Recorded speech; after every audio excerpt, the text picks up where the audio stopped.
Isang nakainom na miyembro ng LGBT, pinaglaruan ang isang pusa na para bang isa itong baril at hinagis.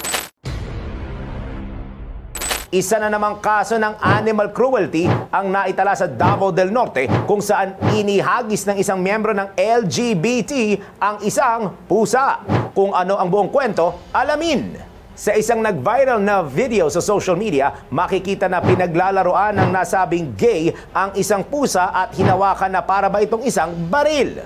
Hindi pa riyan nagtatapos ang kalupitan na ginawa ng miyembro ng LGBT sa pusa dahil inihagis pa ito sa semento matapos paglaruan. Hindi naman nakaligtas sa animal advocates ang pang-aabuso na naranasan ng pusa sa taong nasa likod ng video at agad na ipinanawagan ng Bantay Hayop Davao na ipaalam sa kanila kung saan maaaring matagpuan ang nasabing cat abuser.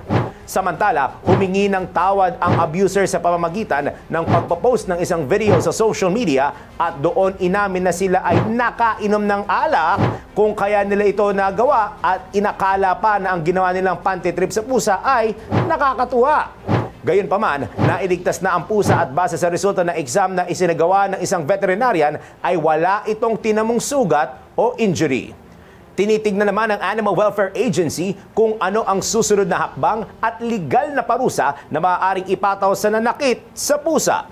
Ikaw, ano ang gagawin mo kung ikaw ang makasaksi sa ganitong klase ng insidente? DWIZ Research Report. Report.